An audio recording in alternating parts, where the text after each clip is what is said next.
I now recognize Governor Walz for his opening statement. Thank you, Mr. Chairman, Ranking Member Lynch, and members of the committee. I'm proud to be here today as the governor of the great state of Minnesota.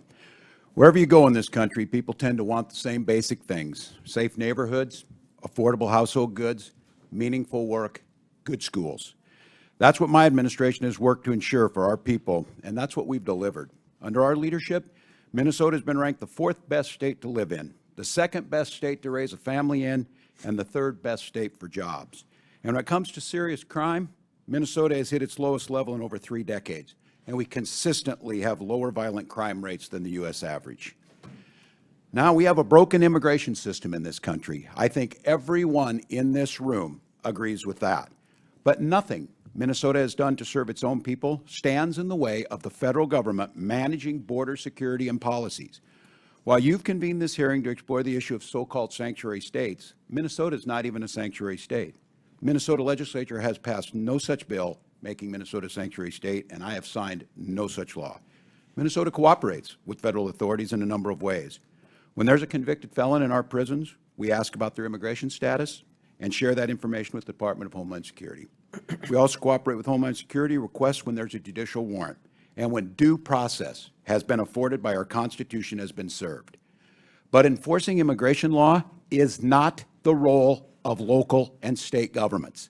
The fact is, Congress has given federal agencies the authority to enforce immigration laws across this country. That includes Minnesota, and I support them doing so. It's the federal government's job to secure the border. That's why when I was in Congress, I visited the southern border and voted for bills that would have increased funding for Border Patrol, made it easier to hire qualified agents, and deployed advanced technologies to the border. Most importantly, I recognize that securing our border does not mean we sacrifice our constitutional values. Unfortunately, the cruel and misguided policies of this current administration fail to live up to those values. Minnesotans are angry with what they've seen happen to their neighbors. They're angry that the federal government has been snatching people up, putting them in prison, and deporting them without a shred of due process. There's been no notice, no meaningful opportunity to object, and according to the president, no way to get out of these overseas prisons once you end up there. And let's be clear, many of these are law-abiding Americans, people who have been granted asylum or promised protected status. In many cases, it seems these people were reported not based on a criminal behavior, but how they looked or what they've said and being in the wrong place at the wrong time. Even U.S. citizens, like a 4-year-old boy with cancer, sent to Mexico, away from his father, away from the medical needs, to a country he was not born in or had never been to. Americans deserve a sensible, humane, and effective immigration policy that reduces illegal immigration while protecting fundamental rights. Meanwhile, the administration continues to make life worse for hardworking Americans in a lot of other ways, trying to slash Medicaid, Social Security, Medicare, making basic household goods more expensive, and telling people they just need to do more with less. The American people deserve better. You all have the power to legislate, to investigate this administration's abuse and overreach, and protect the American people. And I have to say I'm disappointed. At a crucial inflection point in our nation's history, Congress is choosing to spend its time trying to cast blames on states like Minnesota that have no hand in creating this crisis. While we may disagree on the best way to maintain border security and public safety, I know we should all be able to agree on a few principles: that everyone in America deserves due process, and that we live in a free country where people should not be locked up for exercising their basic constitutional rights. I hope you'll join me in enforcing accountability to those fundamental ideas, and I look forward to your questions. I yield back, Mr. Chairman. Recognize Governor Pritzker for his opening statement. Mr. Chairman, Ranking Member, members of the committee, good morning, and thank you for inviting me. As governor of the great state of Illinois, I have seen firsthand how states have had to shoulder the consequences of a broken immigration system. I'm proud of how we have responded by promoting public safety, treating people with dignity, supporting our economy, and respecting the rule of law. Safe and compassionate immigration policies, I believe, are vital. In fact, my own family owes everything to this country accepting a young refugee named Nicholas Pritzker to its shores over a century ago. My great-grandfather fled the massacre of Jews in Ukraine and arrived in the United States when he was just 10, without a penny to his name. A social service agency provided him a place to live, a public school taught him English, a public university allowed him to pursue a higher education. My father and grandfather both were naval officers and raised their families with a powerful sense of duty to community and patriotism to our country that still lives deep in my generation. Both were successful entrepreneurs. My family story is not unique. Today, Illinois is home to 1.9 million immigrants. Just like my great-grandfather, they are hardworking, raising families, and paying taxes.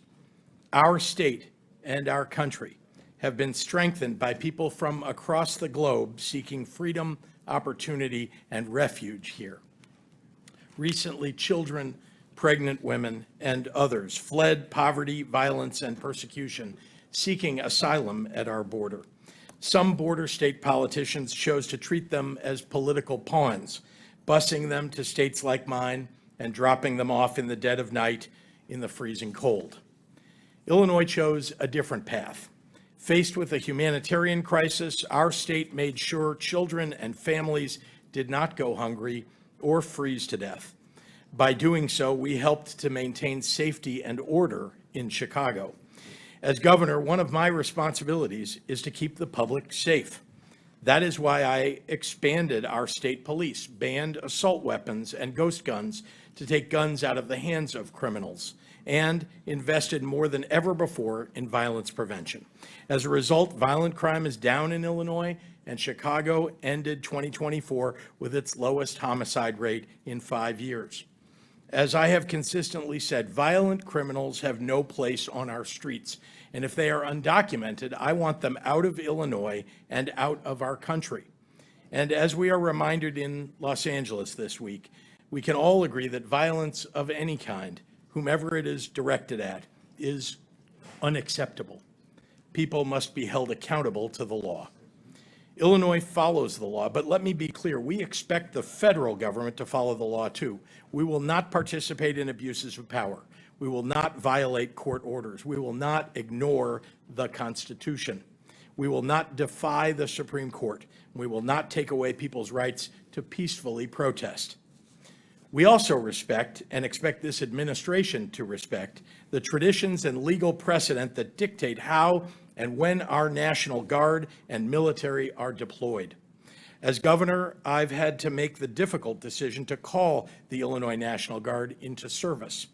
I have always done it in partnership with my local governments and law enforcement, and with deep and abiding respect for the sacrifice I was asking of our volunteer armed forces. It's wrong to deploy the National Guard and active duty Marines into an American city over the objection of local law enforcement, just to inflame a situation and create a crisis. Just as it's wrong to tear children away from their homes and their mothers and fathers who have spent decades living and working in our communities, raising their families. Besides being a father and husband, the greatest honor of my life has been serving as governor. I believe with my whole heart that Illinois is the best place in the country to live, work, and to raise a family. Illinoisans take seriously their responsibility in upholding the most fundamental values of our nation. Values like kindness, empathy, hard work, and fair play. Our people embody the most American ideal of all, that where your life began matters far less than the dreams you can realize here for yourself and your family. Thank you very much, Mr. Chairman. Chair now recognizes.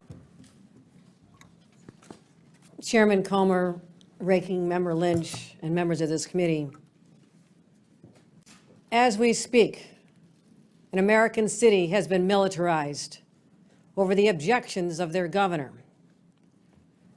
At the outset, I just want to say that this is a flagrant abuse of power and nothing short of an assault on our American values. My views on immigration are simple and direct. Our nation needs secure borders. Our nation needs comprehensive immigration reform from this body. And our state laws dictate that we cooperate with ICE in criminal cases. And our values dictate that we treat all law-abiding people with dignity and respect. The America I believe in is a nation of laws and a nation of immigrants. Abandoning either threatens the very foundation on which this great country was built. You know, for 400 years, New York has prospered because of the hard work of these people, these newcomers. People like my grandfather who fled great poverty in Ireland. Grandma and Grandpa had the same American dream that the immigrants today have. I see it in their eyes. They're not here for handouts. They're not here to take advantage of the situation. They're here to work. They want to contribute, earn their place, raise their families. Yet, every day there's another story of children being ripped from the arms of their mothers, wives separated from their husbands, families arrested while attending legal immigration appointments. You know, not long ago in a small town known as Sackett's Harbor in upstate New York, masked and armed ICE agents stormed into a home before dawn. They abducted a mother, her 3 children, including a 3rd grader. They were cast into a living hell in a detention facility in Texas. I immediately contacted Border Czar Tom Homan and demanded their release. In Jefferson County, more than 60% of the residents voted for Donald Trump, and those people protested in the streets. Local Republican lawmakers, business owners, school leaders all spoke out. Finally, after 2 long weeks, the family was finally returned home.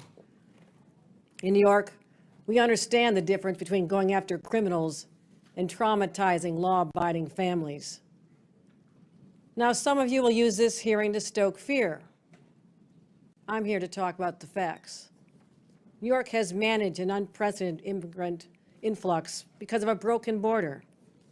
Yet at the same time, our state has become stronger and safer. Today, New York has the lowest homicide rate among the nation's top 10 states. We didn't achieve this with indiscriminate roundups, not by tearing apart innocent families, but by investing $2.6 billion in public safety, engaging in smart, targeted policing, and partnering with law enforcement, federal law enforcement, to apprehend and deport serious criminals. And since I've become governor, we've cooperated in handing over 1,300 convicted criminals to ICE. But what we don't do is civil immigration enforcement. That's the federal government's job. New Yorkers need their state troopers on our highways, seizing guns and drugs. States like mine are doing our part, but we can't be expected to fix the broken immigration system. You know, and the very people who go on cable news and rail about the border are the same ones who torpedo bipartisan legislation each and every time. So here's my message. If you truly care about public safety, if you truly care about the economy, if you truly care about human dignity, then sit down, negotiate, have real reform, secure the border, revive legal pathways, and let people work. At the end of the day, I'll go home and do my job keeping New Yorkers safe. I hope that you will do yours. Thank you. And I now recognize the Democrat witness, Ms. Perryman, for her opening statement. Thank you, Mr. Chairman and Acting Ranking Member, for having me here today.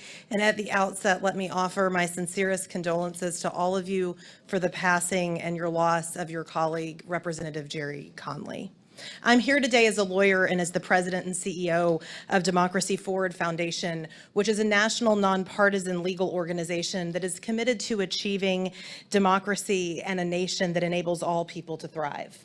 At Democracy Forward, we represent people and communities who make up the very fabric of our nation on a pro bono basis in federal and state courts and regulatory bodies throughout the country. I know this is a hearing focused on immigration, and so I would like to say at the outset and echo the calls for bipartisan comprehensive immigration reform. I will also note that the rhetoric that we have heard the president and his allies use in recent days about immigrants and people in this country is inaccurate, overly politicized, and not solutions-oriented. Fundamentally, Democracy Forward Foundation's work centers on the premise that when the government does its job and delivers for people, our society is stronger. And when our government strays from that purpose, ignoring the Constitution, not achieving and respecting the fidelity of people's rights, our democracy and our people are in danger. Right now, based on the work that we are doing, I am here to say that our American people are in danger and that our democracy is in crisis. I am looking at these United States flags. We need to remember who we are. We right now have a president who has proclaimed without irony that he is a king in a nation that next year will celebrate 250 years since it threw off the reins of monarchy. Since Inauguration Day, the president and his administration have acted beyond the lawful bounds of executive authority. They have usurped the power of this Congress. They have sought to eliminate due process of law. They have ignored court orders, and they are targeting people, civil society organizations, and lawyers. These are anti-democratic actions that present an overall threat to every single American and their well-being and to our values in America. That is why at Democracy Forward Foundation, we have had to go to court to file more than 70 legal actions in federal and state courts and agencies and offices since Inauguration Day to protect the American people's rights. From stopping the president's federal funding freeze, to blocking the decimation of the Department of Education, to having to safeguard due process, to challenging DOJ and Elon Musk's attempts to access personal data on behalf of individual Americans, our team is in court every single day on behalf of people of all identities and ideologies, people in red states and blue states, people in small towns, urban areas, and rural communities. Our work at Democracy Forward demonstrates that the United States Constitution is still here, and it is here for all of us. This administration's tactics with regard to immigration enforcement that we have seen, they shock the conscience. They shock the conscience of the vast majority of the American people, including people who do not see eye to eye on how to fix our immigration problem in this country. They have led us to file and have to file litigation on behalf of religious communities to prevent ICE from entering houses of worship. We are litigating against policies that prolong the detention of individual immigrant children without their families. And of course, we are challenging the lack of due process afforded to our clients, men who were disappeared through an unlawful agreement between the government of El Salvador and the United States Department of State. All told, the courts have ruled against the current administration more than 170 times in less than 200 days because of the fast-moving harms and flagrant violations of the law and of our Constitution. And while this is a dire situation, our work demonstrates that the American people are determined to protect their rights. They are determined to use lawful and peaceful means of petitioning their government and, when necessary, of holding their government accountable. People have talked about their families, and last week was June 6th, which is, of course, the anniversary of when American troops landed on the beaches of Normandy in World War II. I, too, am the mother of a 9-year-old boy, and that 9-year-old boy's great-grandfather served in that battle, and many others throughout the European theater. But as I reflected last week, we don't need to be in Normandy to defend our democracy in June of 2025. We need to be here in these halls, doing the work in courts across the country and in our communities. And we do need to remember the essential and historical commitment that our nation made at the end of that war to advance democracy and to ensure that we never turn our backs on people who are fleeing persecution. I so appreciate you inviting me here today to participate in this hearing, and it is with a sincere hope that we can come together that I offer my testimony and comments. All right, opening statements have concluded. We're now going to begin the questioning portion of today's testimony. And I'm going to begin with Governor Walz. Governor Walz, I thought that maybe your statement referencing ICE as Gestapo was an outlier statement, but now that Mr. Lynch has endorsed it, it appears that it could be some type of Democrat talking point. Governor, do you and other Democrat politicians understand why referencing ICE as Gestapo is offensive? I'm going to explain. The Department of Homeland Security is reporting that ICE agents are now experiencing a 413% rise in assaults. We've seen numerous videos of rioters obstructing and assaulting federal law enforcement after your remarks, including in Los Angeles. So, Governor, do you think that comments like that and rhetoric like that put ICE officers and other law enforcement in greater danger? Well, thank you for the question, Mr. Chairman. First and foremost, any attack on law enforcement is unacceptable, wherever it's at, whether it's state, local. So you understand, and I've got limited time here.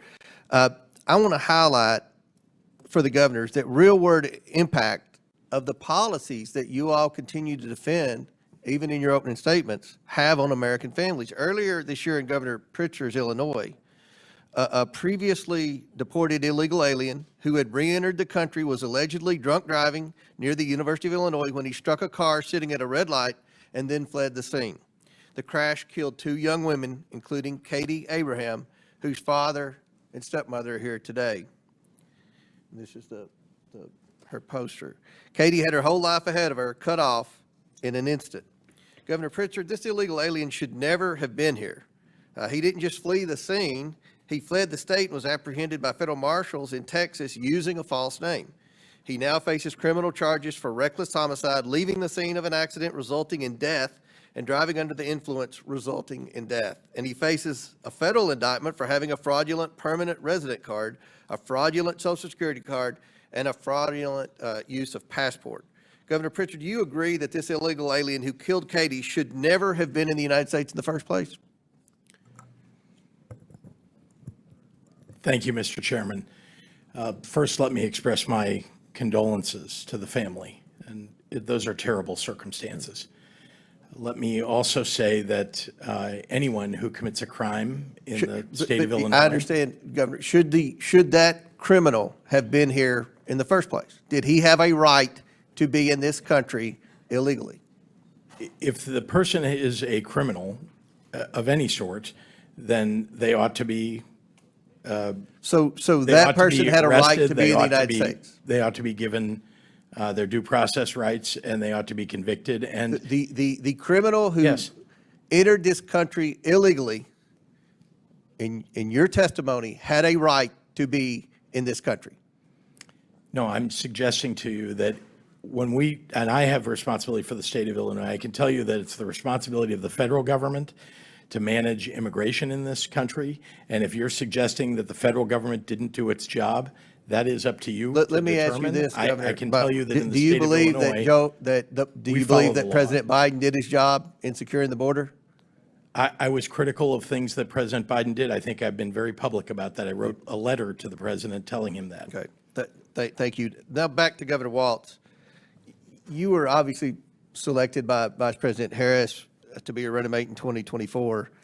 I'm curious, did you ever ask Vice President Harris about former President Biden's and then President Biden's cognitive decline? No, not that I can recall, Mr. Chairman. You saw President Biden's disastrous debate performance. I'm just curious, you never did comment to Vice President Harris like, wow, he may not be on the top of his game. Nothing was ever mentioned to Vice President Harris? And the reason I ask, obviously, is because I know you watch CNN, and other networks have interviewed a lot of people, including Jean-Pierre and Buttigieg and others that have suggested that they were shielded from President Biden and weren't allowed to speak to him, and that his mental decline was obvious. You never discussed that with Vice President Harris? No, not that I can recall, Chairman. And I, as governor and then being on the ticket, I was probably more concerned with my own debate performance than President Biden's. So no. Let me ask you this, Governor. Do you believe that the Biden-Harris administration secured the border? You mentioned it's the federal government's role to secure the border to protect Americans from illegals entering the country, I guess. Do you think they did a good job of that? I think The border has been broken for a very long time through many administrations. It's one of the reasons why Vice President Harris was advocating so strongly for the bipartisan bill that. Did she mention her role as the border czar any, when you all were out campaigning, or? Not that I can recall, other than that we talked about the need to pass the bipartisan border legislation that would have done many of the things that, as a governor, I know would have made our jobs easier. But President Trump secured the border without any legislation. I mean, that was kind of a myth that was in the media and a Democrat talking point, that we needed legislation to secure the border. The border's secure. Everything's fixed? That's step one. Step two is to deport the criminal illegals, and that's where we're facing obstruction in your all state. So I'm sure there are a lot more questions that will pertain to that. My time's expired. I now recognize Ranking Member Lynch for his questions. Thank you, Mr. Chairman. It's worth saying again that Democrats oppose violence and lawlessness in all its forms. I do want to point out that the vast majority of protesters have been peaceful. But the most egregious and sweeping displays of the use of force and lawlessness we see in the United States today, and the gravest threat to the rights and freedoms of those that we hold dear, are the acts of the Trump administration itself. President Trump and his administration have crossed the line over and over again, from January 6th, when this building was attacked at his direction, to invoking the Alien Enemies Act, to dismantling USAID, to ignoring court orders, to the attacks and threats against law firms that were protecting democracy. As in that in the 5 months since Trump took office and put the for sale sign over the White House, he's earned $2.9 billion on his crypto scam. I mean, to call this unprecedented, that word has lost all its meaning. He keeps making history, but the wrong kind. Just the act of sending the National Guard and troops and active duty Marines to L.A. was already an overreach.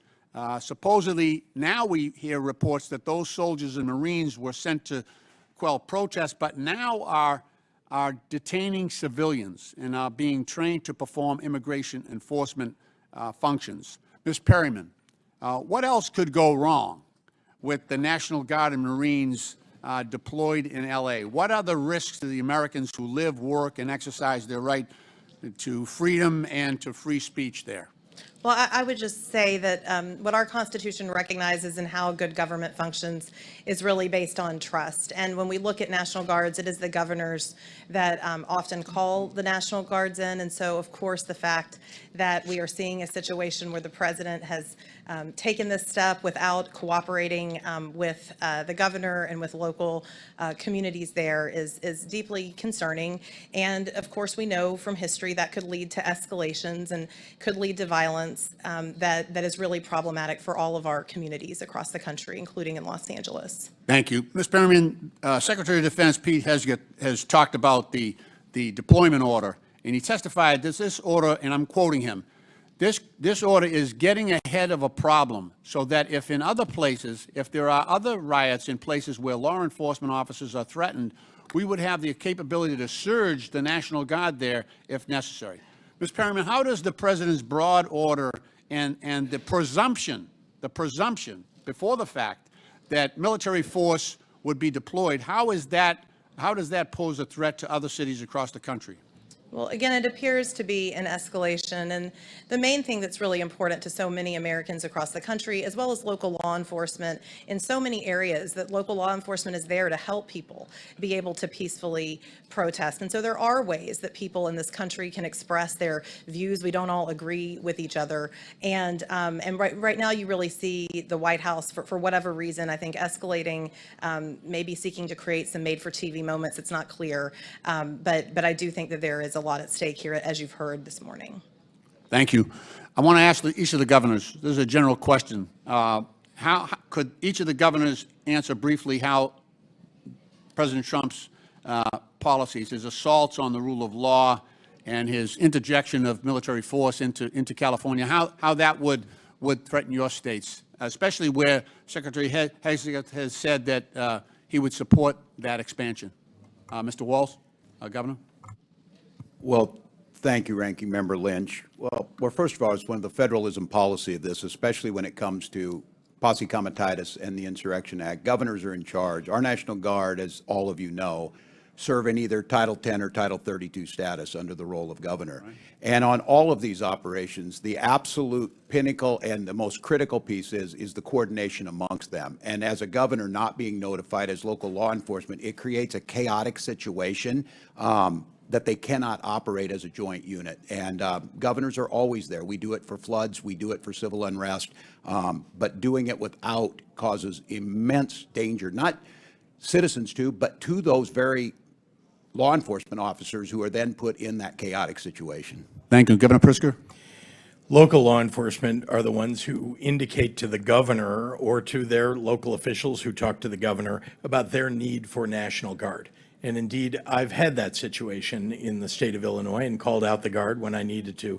I'm careful about when I do it, but again, when local law enforcement indicate that they want that backup or they need that support, we do it. Now, I have to say, when the President of the United States is calling out your National Guard over the top of local law enforcement saying that they don't need it, that they have things under control, it tends to have an inflaming effect on what's going on the ground, just when local law enforcement and officials are getting things under control. And I think that's what we saw in Los Angeles. Governor Hochul? Those actions absolutely undermine the sovereignty of individual states.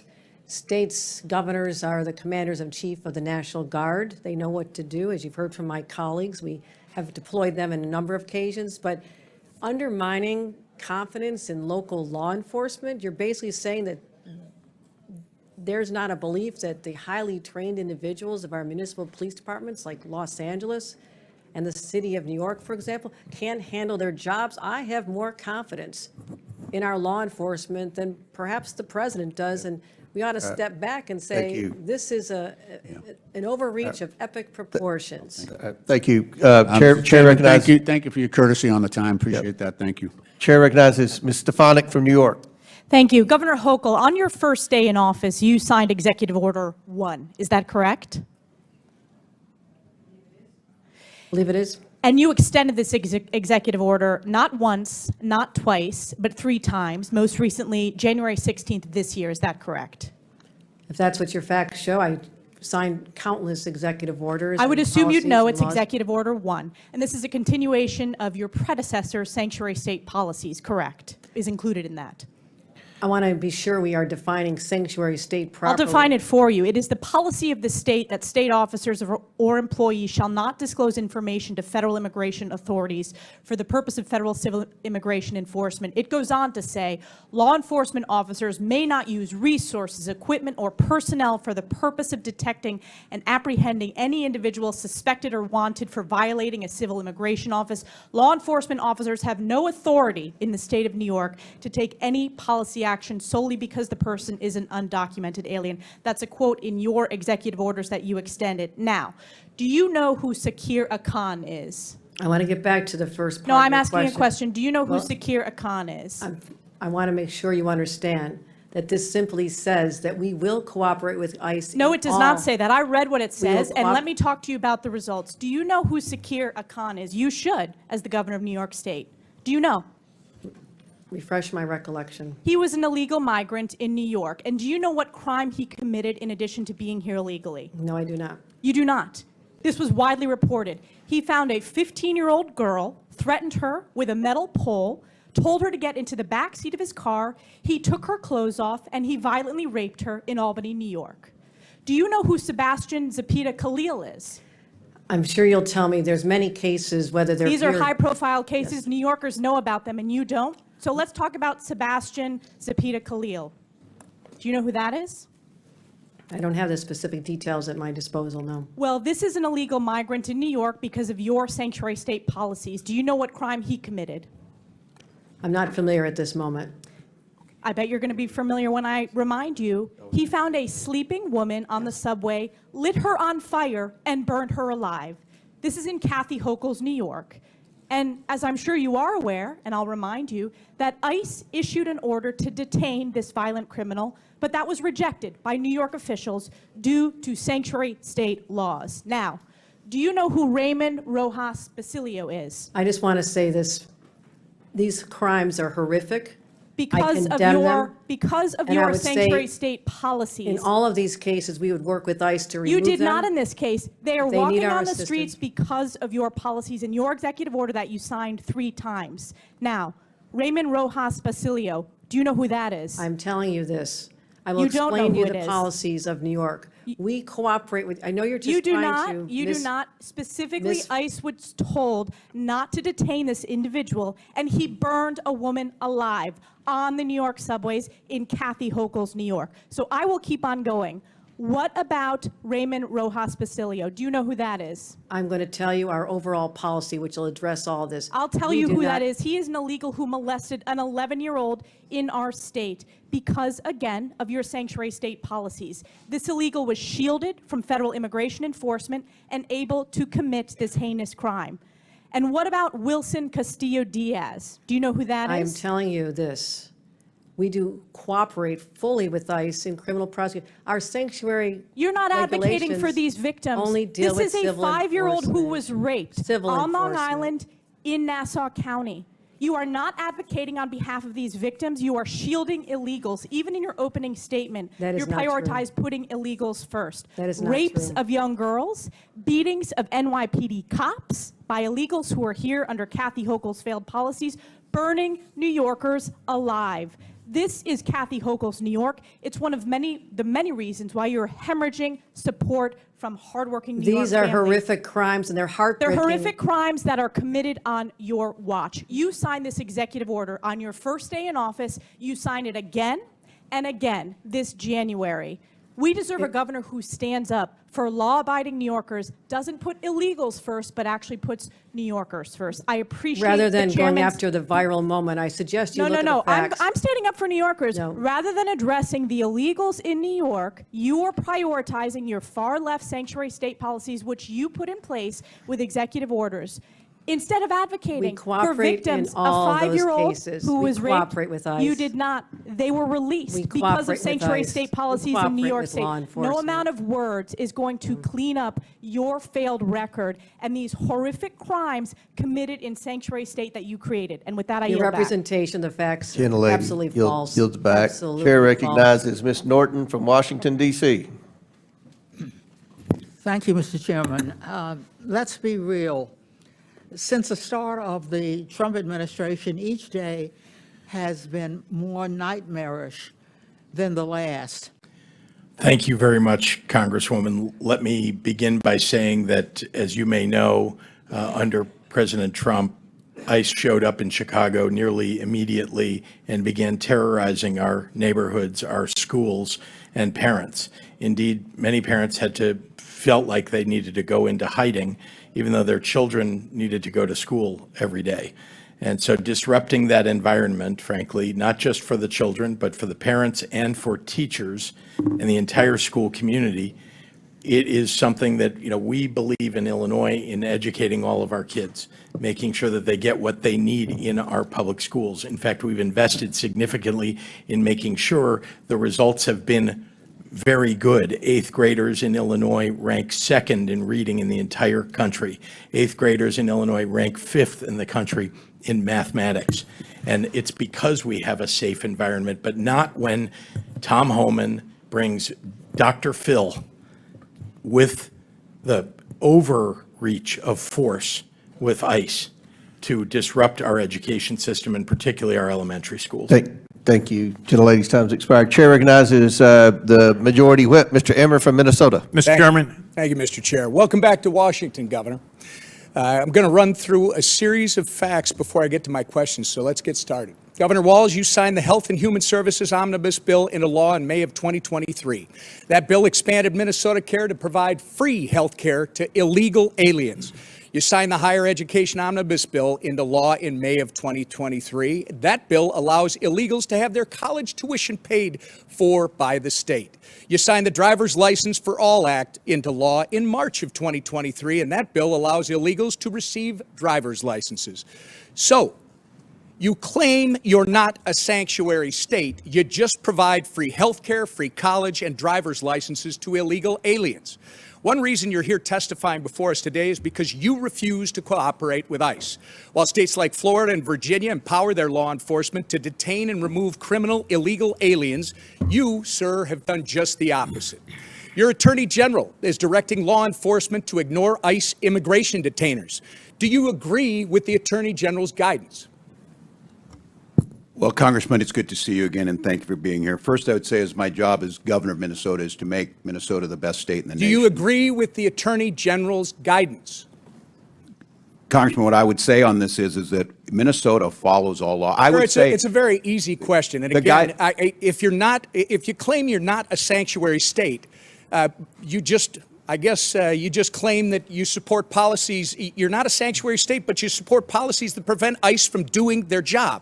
Congressman, Isn't that right? That is incorrect, Congressman. We follow the same laws when Well, you were in the Minnesota sir, House. The law sir, has not changed, if sir. you'll allow me, I've got limited time. Well, that's what you tweeted, by the way, sir. And on May 23rd, 2018, you tweeted, quote, "I support policies that keep law enforcement from enforcing federal laws," close quote. On May 17th, just this spring, at the University of Minnesota Law School's commencement ceremony, you said, quote, "Donald Trump's modern-day Gestapo is scooping folks up off the streets." When you said the words modern-day Gestapo, you were referring to ICE agents. Gestapo, by the way, sir, was the official secret police of Hitler's Nazi Germany. So you're calling ICE agents modern-day Nazis. Given the attacks on ICE agents that took place in Los Angeles over the weekend, don't you regard your dangerous inflammatory rhetoric as a problem?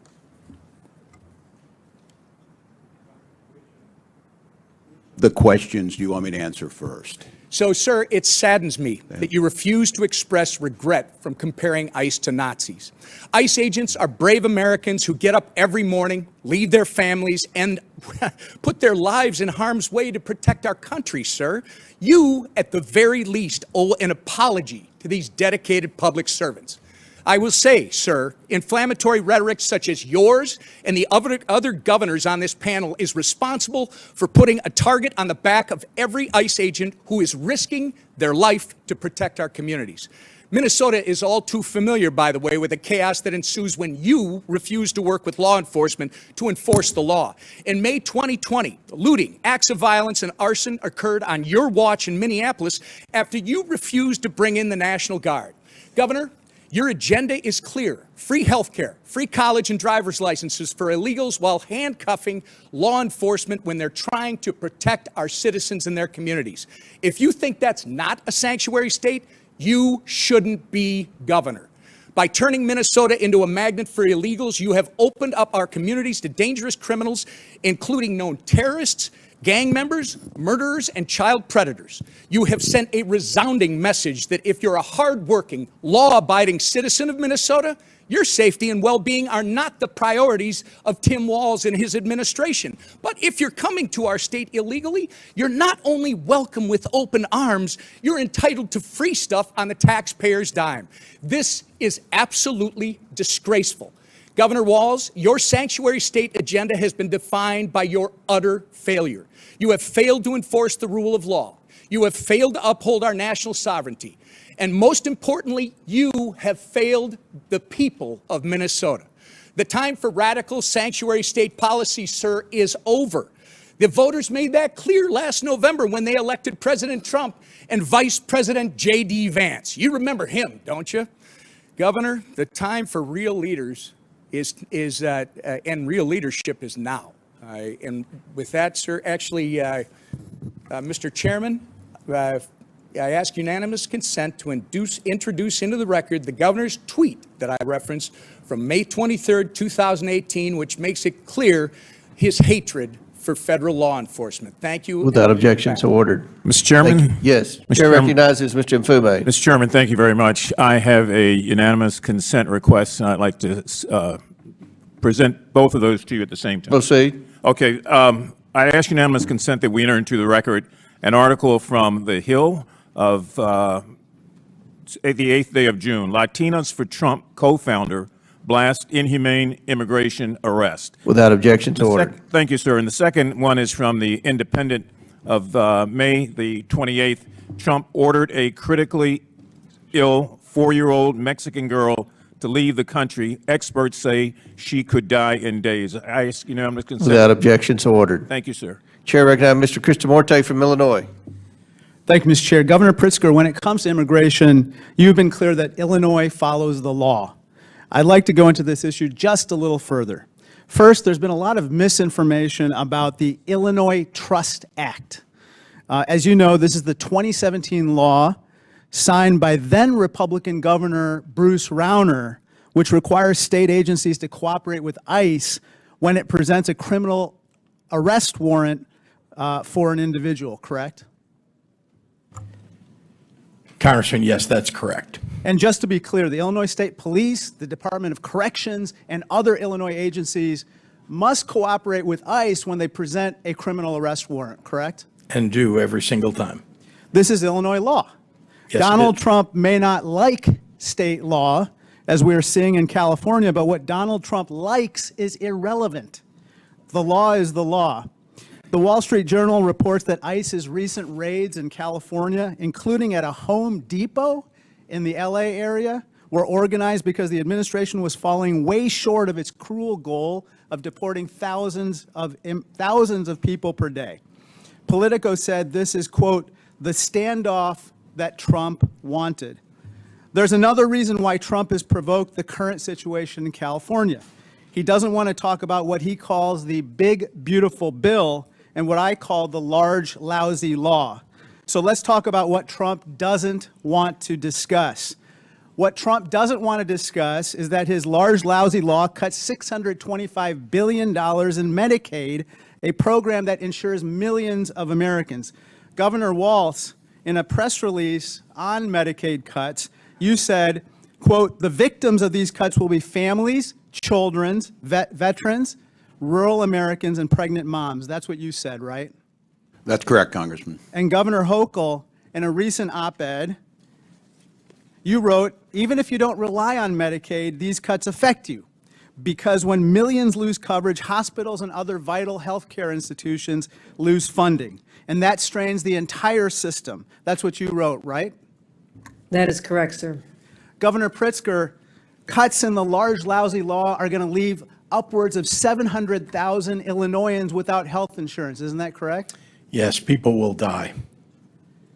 Trump's large, lousy law adds trillions to the national debt as well, which could force $500 billion in automatic cuts to Medicare, in addition to the cuts in Medicaid that we just referred to. And of course, Medicare is a program that every senior relies on.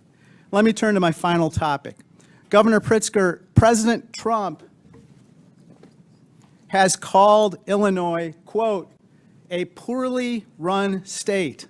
But the truth, of course, is the opposite.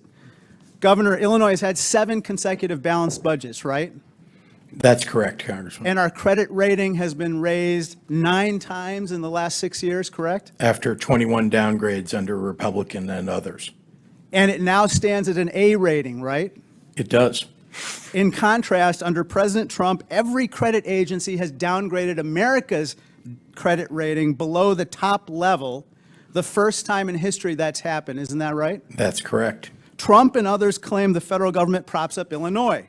But in reality, we're one of 13 states in the country that actually give more tax revenue to Washington, D.C. than we receive in return. Now, let me turn to some of the reasons why Illinois is a donor state and not a taker state.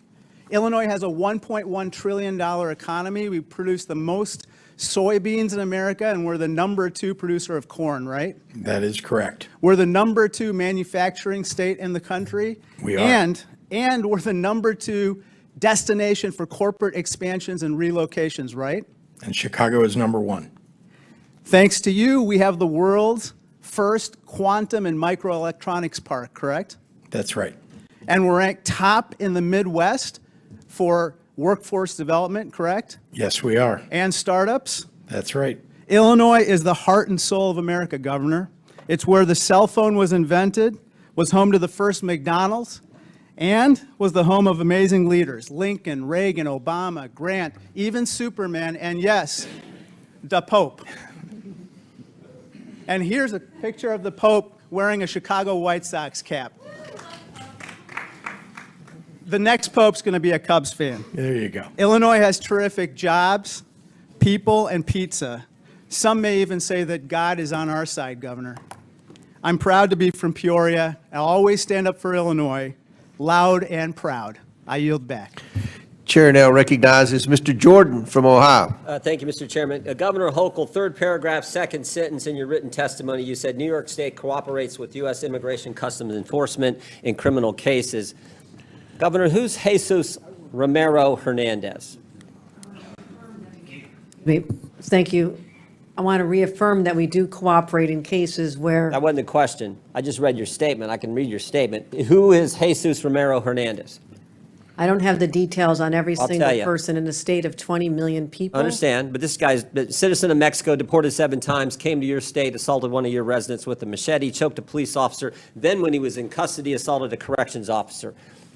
ICE finds out this guy is in your state's custody, and they send you a detainer. You're familiar with a detainer, right? Yes, I am. Notice of action, immigration detainer to Tompkins County Jail from Syracuse Immigrations and Customs Enforcement. Section 1, they check a couple boxes. The first one they check is a final order of removal against the alien has taken place. That means a court has said this guy needs to go. This machete-wielding, cop-choking, corrections officer assaulting guy needs to go. Then they also check another box and they say biometric confirmation of who this individual is, this alien's identity. So they got the right guy, and a court has said he needs to go. Any idea what Tompkins County Jail decided to do with that detainer order? I will tell you this, the state of It's a New, specific question. No, I'm What telling you. did Tompkins County do? the descriptions you have put forth are absolutely chilling and disturbing and course they are. reprehensible to all of us. Which My job is to which protect is the why I'm people of asking New you the York. question. What And did this- Tompkins County do? What I have responsibility I for will tell you, are since you're not going to state answer, courts, we state cannot police. and will not hold Mr. Hernandez. Yeah. We can't keep the machete guy who had choked a police officer and assaulted a corrections officer. We can't keep him. In fact, we have the back and forth from Tompkins County and ICE on January 28th of this year, 8:56 p.m. Tompkins County tells ICE, we're not going to hold this guy. 7 minutes later, ICE responds back, we will be there to take custody this evening. 24 minutes later, Thompson County reiterates, we're not going to have him. We're not going to turn him over. 10:45. ICE arrives at the jail. 1 hour and 18 minutes later, and guess what? Mr. Hernandez is not there. They couldn't wait 1 hour and 18 minutes for a guy who assaulted one of your residents with a machete, choked a police officer, and then when in custody, assaulted corrections officers. That is sanctuary policy in a nutshell, and that is what your state supports, and so do these other governors. That is what is so wrong, why the American people hate this concept. You're conflating what the state of New York does is I control state police and prisons. We have turned over 1,300 people. So you disagree with it? We turn over Did the sheriff 1,300 make the wrong people. call? Those are local policies that we would not have done in the state of New York. State of New York, that is a So you're local saying the sheriff's decision. wrong? I would say this, if it happened in a state prison, we have already turned over 1,300 people. In Sheriff in fact, Tompkins County, I a want to say Democrat or this. Republican, Governor? There Hochul? have You any been idea? times, excuse The me, sheriff in Thompson County, a Democrat or excuse me, Republican? excuse me, there No, have been excuse me, times. I when- ask the questions, you give the Well, I'm answers. Is he a asking Democrat or for a Republican? Do you second. know? I'm asking for this moment to explain that I'm sometimes waiting I'm for asking, ICE is he a to come Democrat pick or up Republican, people. and do you agree with the believe actions he's a he took? Democrat. Do you agree with the actions he took? How about that question? They are in conflict with what the state of New York would do. Well, maybe they're scared. By the way, he is a Democrat sheriff. Maybe the county guys are a little scared because you said this. I'm quoting from, it looks like the New York Times. We all know you can trust them. This is last month, May 25th. You said we have some counties that are renegade counties and work with ICE. Maybe they're nervous of being called a renegade county by their governor. So the Democrat sheriff says, we're not going to keep the machete-wielding, cop-choking, corrections officer assaulting guy. We're not going to keep him here for you to get here. We can't even wait an hour and 18 minutes. Oh, you know what else was interesting in this case? You know what else was interesting? There was actually an arrest warrant from United States District Court, Northern District of New York, signed by Judge Wiley Danks, magistrate from Syracuse. There was an arrest warrant, and they still couldn't keep him. The state of New York cooperates We cooperate in removal of individuals who've served time. We respond to detention. You're confusing, and maybe there's a I'm lesson asking the in question. Okay, so civics will here you that's say on the necessary. record right here, I got 12 seconds, will you say on the record, was Tompkins County wrong in the actions they took on January 25th, 2025, when they wouldn't hold the guy for 1 hour and 18 minutes? Was Those are Tompkins not the County wrong? policies that we would have in the state of No, New no, York. Those but- are not the policies we would have in a. Were they wrong? Should Because they I've already have turned said that guy over to ICE? It's a I've- simple question, Governor. that was a horrible situation. The person should not have been out there, and It's a horrible situation, but it's a yes or no question. it is a response that this is a locality. Do you agree or In the disagree? state of New York, Agree or the person disagree? should have been Yes held. or no? The person should have been held, and in the state of New York, we would have turned him over.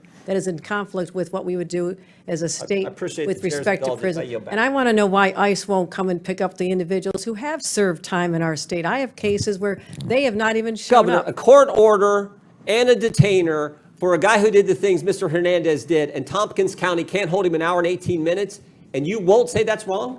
I have said, we cooperate when there's a criminal case where someone has committed a This is crime. We sanctuary turn them policy. over. This is sanctuary policy in a nutshell. You won't even You're condemn something that anyone mischaracterizing. with common sense knows is ridiculous. You're mischaracterizing the I'm laws not of the scared. state I of had the New York. facts here. That's Oh, all can I right. do one other thing, Mr. Chairman? Now he's been rearrested, and guess what? This guy who's now been rearrested, there is imminent danger that this inmate will do injury give to him a himself and minute. to others and presents a threat to safety, security, and good order of the facility, so he's not permitted to leave his cell. So this guy's not even allowed out of his cell, but they let him out on the street a few months ago. That's how ridiculous this is. When he does leave his cell, it'll be go back to his Gentlemen, country under our time's orders for expired. deportation. Chair recognizes Mr. Mfume, and I'll give you an extra minute. Oh, there you go. Thank you. Mr. Chairman, I've got two unanimous consent requests that I hope would not count against my time. Okay, we won't. Okay. Clock stop. I ask unanimous consent to submit for the record an article from Forbes magazine entitled "Trump Team Focuses Deportations on Immigration Numbers, Not on Criminals," Without objection, so ordered. and an article from the Rolling Stone from the 6th of last month entitled "Trump has now deported multiple U.S. citizen children with cancer." Without objection, so ordered. That's a good diversity of sources, the It is. Rolling Forbes Stone and Rolling Forbes, Stone. yes. I like that. All right, you're, Thank you proceed. thank you very much, Mr. Chair. A couple of things on the record and then some observations. I don't know that I necessarily have any questions, but I do have some observations and a statement. I think before we let this get out of control, everybody on this side of the aisle is against violence of all forms. Everybody on this side of the aisle finds that to be unacceptable. We believe that convicted criminals who are incidentally illegally here and have been convicted should have no safe harbor.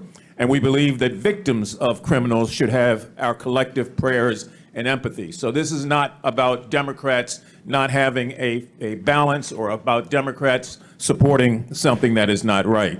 The other thing that I want to say is that I find something eerily chilling about what's going on here. And what's chilling about it is that if I take myself out of 2025 and roll myself back in time, some of the hatred that I see displayed under the guise of good government just scares the hell out of me. We're not that far away from situations that existed where things like this affected other groups. And I'm not talking about anybody that's a convicted illegal criminal. I'm talking about innocent Americans who live in our neighborhoods, who do the work that we won't do, who abide by the laws, who play by the rules, who love their new country and who cherish their faith. Because if we just roll this clock on the wall back 75 years, we'd be looking at a time in Nazi Germany where people ran around with signs like this new ICE sign that says, "Report all foreign invaders to ICE," with Uncle Sam there holding up the sign. This could have been a Gestapo member 75 years ago, "Report all Jews." 100 years before that, it could be a plantation owner that said, "Report all Negroes and all coloreds and all those who are from Africa," because they are disrupting our country. So let's not get it twisted here. We in this country are not pure and pristine. We had runaway slave laws to kick the people who ran away from slavery. We had 50 years of black codes where you got fines and you got rewards and you got all sorts of things if you did or did not do something to report black people. After 150 years of slavery and 100 years of segregation and 100 years of Jim Crow after that, you could be arrested for anything in this country not that long ago. I remember when the National Guard was deployed in 1968, and I walked out of my house facing fixed bayonets with men in uniform, not knowing what the hell they were there for, but obeying the chief executive officer of this country. And I know what it's like to face a bayonet and to face a National Guardsman. And I've seen the tension that it brought about and how that group of demonstrations across this country continue to go for days and days and days. And so don't give me something about, there's something about these people because they're immigrants. No, there's something about them because they're people, and like all groups, they've got bad people in them. I could have been arrested 75 years ago for walking into a restaurant, for drinking out of a water fountain, for being accused of looking at a white woman like Emmett Till did in 1955, and he was burned and lynched in this country. When future generations peer through the telescope of time, I hope that they look at us and realize that there are some who chose not to shirk their responsibility, not to run away from the reality and to face it head on. You know, not too long ago, I went to visit a proud lady who this year will celebrate her 149th anniversary. And she stands today, even as we sit in this hour. In her left hand is a great torch. And in her right hand, guess what? She clings the Declaration of Independence close to her breast. And on her head is a crown of spikes. And on her feet, broken shackles, symbolizing freedom from tyranny, the tyranny that so many immigrants faced before coming to this country. And as that plane flew over, I could still hear her cry out through silent, concrete lips, saying, "Send me your tired, your poor, your huddled masses who yearn to breathe free. The wretched refuse of your teeming shore," she says. "Send those, the homeless, tempest-tossed to me. For I left my lamp beside the golden door, that all of you and all of you and all of you might follow." And so we came. Some took the circuitous route, some came for a thrill, and some of us came against our will. But we came and became what we are today as a nation. And we must never lose sight of the things that make us great or the things that take away from our greatness. Mr. Chairman, I yield back. Thank you. Chair now recognizes Mr. Gill from Texas. Thank you, Mr. Chairman. Governor Pritzker, do you know how much illegal immigration costs your state each year? No, sir, I do not. Costs over $780 per family per year. That's a lot of money, isn't it? Yes, it is. And may I ask, what do you mean by the cost? That is a lot of money for the cost of your illegal state. immigration. Let me ask you, do you know who Franklin Jose Pena Ramos is? Are you talking about the federal government's I'm cost to asking the you if state you of know who Illinois as a Franklin result of the Jose failed Pena Ramos is. immigration policy? It's a yes or no question. I'll take that as a no. Do you know who Jose Martinez Rangel is? No, sir, I do not. You don't. You should. Those are two men who came into this country illegally, raped and murdered 12-year-old Jocelyn Nungary in my home state of Texas. Do you think that elected officials should have welcomed them into our communities? Sir, Question. Before they committed a crime, I'm not sure what you're asking. Do you think that they should have been welcomed into our communities? That's a very straightforward question. Someone who commits murder, no. Someone who commits murder should be Why apprehended. did you state during Biden's border crisis that illegal aliens, quote, should have been welcomed and helped by elected officials? When you say illegal I'm aliens, asking these you, are should people these who are people have been given welcomed and asylum. helped into our communities? People who are That's an asylum easy seekers. yes or no question. You're mischaracterizing them. It is your position that they should have been welcomed into our communities. Is that correct? There were That's asylum from seekers your who were own here statement. legally. And There then were they asylum went on and seekers. murdered and raped 12-year-old Jocelyn. Someone who Nungary. commits murder should be held accountable. We do that in the state. And of you think Illinois. they should have been welcomed into our communities before they did? I don't know how you can tell before somebody commits a crime You can that they are secure going the to border commit the and crime. not let illegal aliens come into our communities. Do you support abolishing ICE? Asylum seekers. Do you support abolishing ICE? No, I believe we need an immigration force in the United States. You In don't. fact, You believe a budget is a moral document. Is that correct? I do. You do. You tweeted that. Your administration gave $12,000 to the Organized Communities Against Deportations, which just this past month was marching in the streets of Chicago with signs saying abolish ICE. Do you support this? I do not. Is this a support reflection of abolishing your an moral immigration values? force. Is this a reflection of your moral values? I do not support abolishing an immigration force. That's good to hear. Mr. Governor, do you think that biological men should be able to use women's restrooms? I'm not sure how this has to do with immigration. It's sir. just a yes or no question. Why are you It's very easy to politicizing answer. this? Do you I think thought that we were men here should be using doing women's fact restrooms? finding. I'm sorry? Do you think men should be allowed in women's restrooms? I'm not sure why this has come to this issue. You It has tweeted nothing that to do as with a immigration. protest against President Trump, everyone should use the other gender's bathroom today. Have you ever used the women's restroom? Not that I can recall ever, sir. No. You wanted everybody else to do it, but you didn't? Sir, I'm not sure why we're on a topic that has I'm nothing to asking do you, with you're today's hearing. advocating for men to use women's restrooms, but you didn't do it? I do not advocate that, no. Well, actually, you did. You said everyone should use the other gender's bathroom today. I can tell you that you are Do you regret saying politicizing this in a way that what we ought to be focusing on is Do you the regret failure of the federal encouraging men to government use women's restrooms? and the Congress to deal with immigration reform. Do you regret encouraging men to use women's restrooms? Again, you're taking us on topics that have Did you ever nothing to consider do that with women don't the want you in subject their- that you in their invited us here bathrooms? for. So you're admitting that this is just a political circus. No, Is that what you're I'm doing? asking you This because has you put nothing this to do on with the immigration internet for everybody and to really see. about you grandstanding. I'm asking you, have you ever considered that women don't want you in their bathrooms? That's a private space that they don't want you or any other man in. Congressman, let's talk You about can't- your you can't say that failure to normal vote people can for say that Medicaid. they In don't- fact, you want to that take they don't Medicaid think away. men should be in and women's SNAP restrooms. And That's a veteran very services. straightforward question. You apparently want people And you're to die encouraging men to in the use United women's States restrooms because you where there want to could be take healthcare underage away. girls. Do you think that's appropriate? Sir, if we're going to Do you think that's politicize this, normal? let's talk about what you're doing to people in you this think that country that's normal? by virtue of your vote. All right, let's move on. with Let's President ask, Trump. do you support Hamas's agenda? Sir, I do not. They are a terrorist organization. Your administration gave a grant to the Muslim Civic Coalition, which just 2 weeks after October 7th was marching in the streets of Chicago to, quote, stop the U.S.-backed genocide against Gaza. Is that a reflection of your values? I have spent my life fighting anti-Semitism. No, I'm asking, is this a reflection of your values?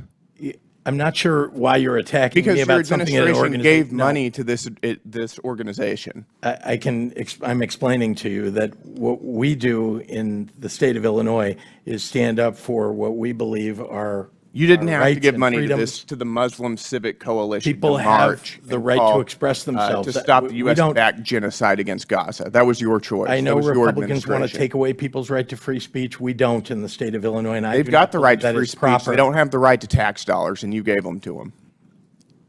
You want to take those rights away from people. I understand. Gentlemen, time's expired. Thanks for watching, and if you haven't already, please consider subscribing to our channel. And while you're at it, please leave us a comment. Thank you for watching.